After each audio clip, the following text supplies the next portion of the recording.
Hello folks, in this video we're going to talk about which are the prospects for a PhD graduate and look at some of the issues I faced and some of the mistakes I made and how to sail through this other fog you will still have even after your PhD has finished. Stay tuned. The whole story actually starts from before you graduate from your PhD project. You've been investing the best of 3 years of your life in which you are very productive because you're most of the time relatively young.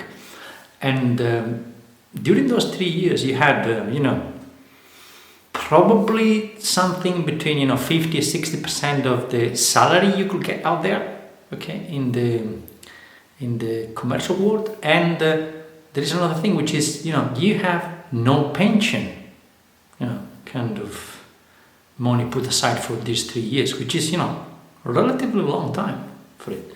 So you have kind of a backlog of money to make, and someone goes into the PhD project with the hope that the PhD project will not only raise your capability to do specific job that nobody else can do, but also with the hope that you can earn more that you will have earned without a PhD. But remember that during these 3 years, the people that were with you at university when you graduated and they didn't take the path of a PhD project, they've been earning money, but also they've been gaining experience for 3 years. So when you finished, you are not going to compete with somebody that has been staying at the level of the exit from university, fresh graduates. But you're going to compete with people that are of your same age. I had a couple of times people telling me during actual interviews, okay, what have you been doing for 3 years during your PhD? So this kind of comments are still ongoing, and therefore you're going to compete with people that have 3 years experience in industry, maybe, and these are the people you kind of compete and face also sometime in the commercial world. So how to approach this? Well, there should be some kind of a goal after you graduate, because there is a kind of temptation to get into a job as quickly as possible. That was also mine. And this was master mistake. Why? Because you need to take a break. I took no break. 2 days after I graduated from my PhD project, I was working in a company. It was my own will to go to work for a company and not to continue in academia. But it was too quick. I had no time to research for better opportunity. And I took one of those few that were around, okay? Not very far away from where I was living at the time. And this was a bit of a mistake, okay? So the first thing to do is to take some time. Take some time off, research, understanding where you can fit best in order to gain that lost ground, also financially, okay, that you had because you have done your PhD. You deserve more than somebody that hasn't done a PhD, okay? But you need to look for the best place where to go, because not every country around the world will understand the value of a PhD. They may require that you have a PhD, But if they want you as a PhD graduate, they should put some cash on the table to show that you are actually valued more than somebody that doesn't have a PhD. Okay? And I can assure you that a number of countries around the world don't value you as much as you are valued. Okay? So do this kind of search for a little while. Take maybe a few weeks, couple of months, to research and think about it, and then go into the place where you are most valued. Not only because of your degree, but also financially rewarded for what you deserve. And now here are some of my little mistakes that I made at the beginning of my career. I had a urge to go and work for a company. I wanted to have a break from university career, and I wanted to prove myself that I could do a very good job of being a young manager in an engineering company. And that's what I aim for. Okay, straight on. I got, kind of on paper what I was looking for, but what is on paper sometimes it's not what is in reality. And I have accepted, I have kind of proposed an average salary for that kind of region where I went to work, and it turned out that then the salary increase over the years that I've been in that company, they were not that great, regardless of my own contribution to the company. It was about, there's a salary increase for everyone, and it's that much percentage if we make money. So it wasn't as I planned to be. Then there were a lot of issues, between the people I was managing and the managerial team in the company. I was someone in the middle, and I was kind of squeezed many times between a rock and a hard plate. It was very unpleasant. I learned from that experience. Then I went to another company and I started earning good salary there. However, there was something that I almost forgot for a while, which is doing your PhD, you lose about, let's say, 40%, sometimes 50% of your potential earning, because doing your PhD you get little money. So over 3 years you accumulate probably anything between 30 and probably 35,000 euros. Let's make it in euros, which is large sum of money. Okay, plus the pension, that there's no contribution for pension when you're doing your PhD. So if you put the pension on, you may be looking at something probably in the region of 40-ish thousand euro. So 40,000 euro or more. It's massive amount of money. Okay, really massive amount of money. And if you want to make it up for it, it's with a good job that, let's say, pays you at the right level for your experience and your PhD degree.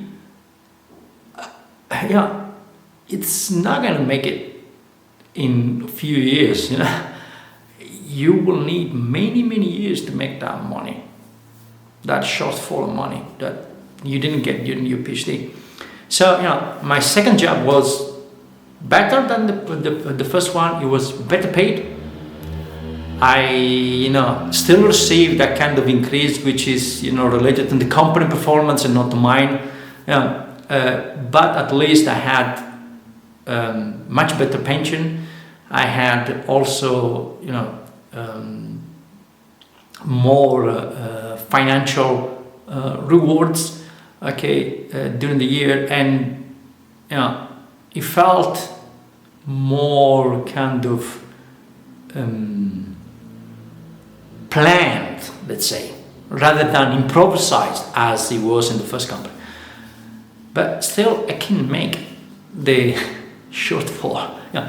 Then, it took me a number of other years, among which, I have no hesitation in saying that I left 3 jobs. Okay, of all the jobs I had so far, which were about now, this is the 9th job I have, which is paid by the employer. I left 3. Okay, and I have no regrets for that. Okay, even one which was decently paid in industry, I left it when I understood that I cannot pull a punch, and I cannot make any sizable contribution to that company or even that university. I left also one university once. I left. Okay, it is a better thing, much better thing to leave something earlier on than to wait that nothing happens. If after 5 or 6 months nothing has happened, okay, for you, just leave it. Okay, leave it.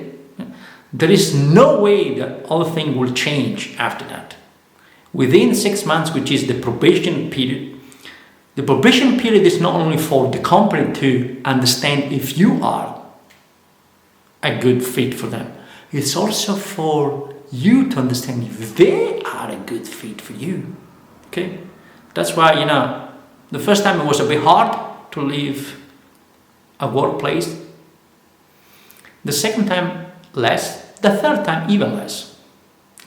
So when I go to a place, I'm promised something, I make some promises too. And if we depart so much from those promises without something major have happened, which is outside of our control, then I'm sorry, I'm gonna leave. Okay? Because the chances are that I'm going to get really upset, okay, and therefore tension and discussions and arguments will pile up. So I've developed this kind of tools, which is I go in a place, I'm there temporarily for 5-6 months. If it works, fine. If it doesn't, I'll leave.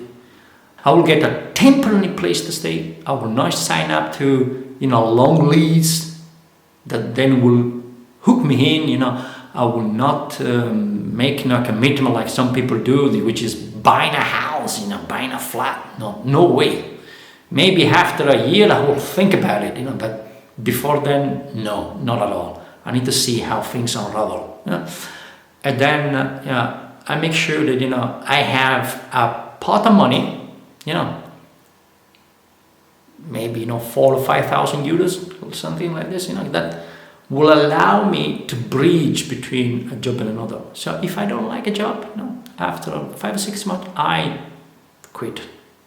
And I will have to look for another job. I will need some little money to make it through it, bridge between these 2 jobs. And it had happened already a couple of times, and it's been. First time has been painful. Second or third time, almost painless. Okay, and that's how we should be. You should have some buffer to make sure you can cover for things that are outside of your control. Okay, the worst thing to happen is that you keep going on a not very good paid job in which you are unhappy most of the time. No way. It shouldn't be like this. Work is hard, but it shouldn't be hard and highly unpleasant. Okay? We should work hard, we should work long hours when needed to, but we should feel kind of satisfied. We should feel that we achieve things and we are relatively happy about what we do. Okay? Only like this you can go ahead and sustain difficulties and sail through fog.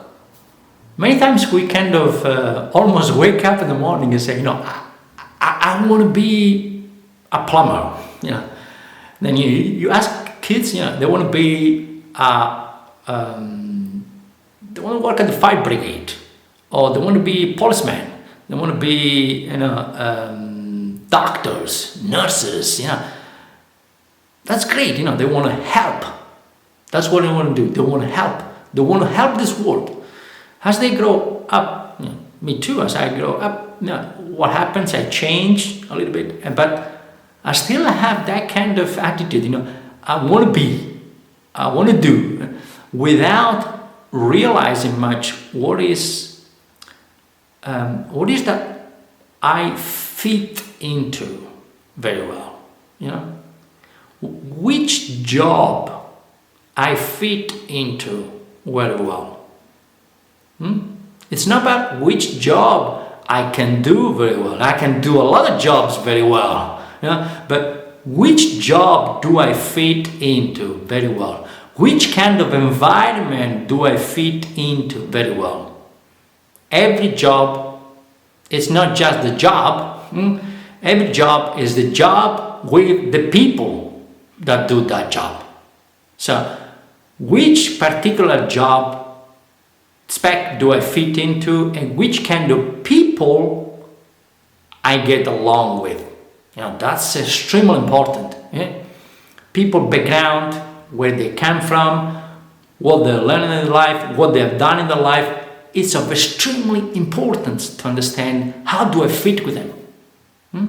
At this kind of probation period that you are given, it's the exact time where you need to find out if you really are in tune with that particular job function and those people you have to work with.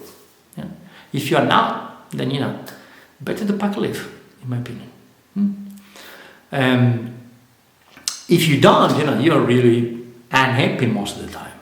And sometimes you are unhappy, but you have very good salaries. So you get that money, you spend it in other things you do at home, or with your friends, with your family, on your own.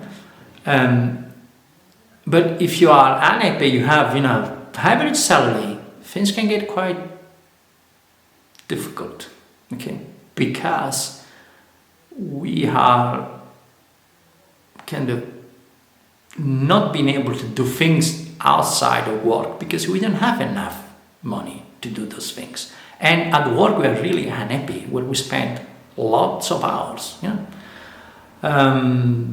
So my kind of suggestions are a few. And the first thing is, you need to explore a little bit. There is no way you're going to know if you are cut for that job and for those people that work in those particular industry, unless you try. You should try. You should try to work in academia, to work in industry, to work maybe for things like a charity or any other organization which is governmental organization and things like this. You should try them out at the first years of your career, because there you have the opportunity to change quickly. You're still relatively young, you can change quickly. You may have no big burden of a family on your shoulders, that you have to move around with. And you try out until you find the right combination of the job function and the people you should work with, which is great. Another thing is, that you can develop things outside your work. At work, you go for earning a salary. It doesn't mean that you have to be happy there all the time. If you are unhappy, that's a bit difficult. But if you are normal, without being very happy there, you can still make it through.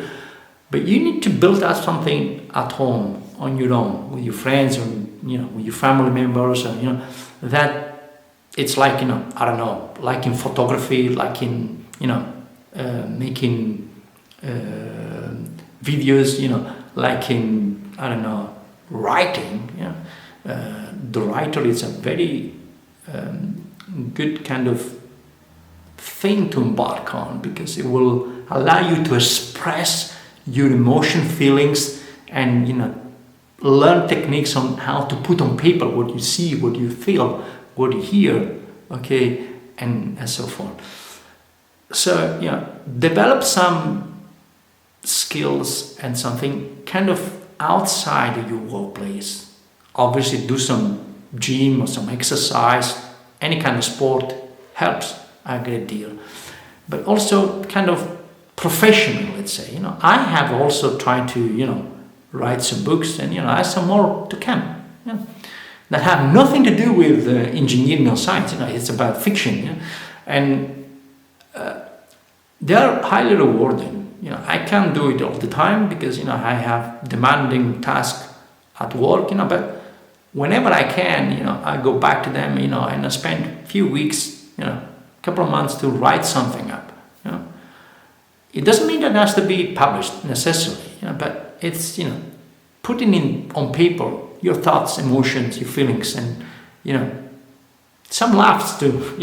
About the things you went through, or maybe some people you met, and be a bit ironic about yourself too. That will help a great deal. So building something in parallel. Now let's go back to the things we start with, which is about the shortfall of money.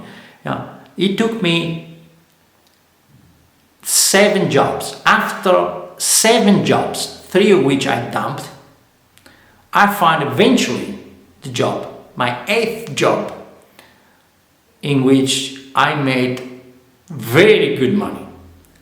And in 3 years, I made so much good money that I cleared all that backlog of, around 40,000 probably ish euro that I accumulated during my PhD time. But for all those years, from when I graduated to when I got my 8th job, I wasn't able to shorten that gap. That gap sometimes became bigger, or I just reduced it a little bit, but it was always around 40-ish thousand euro.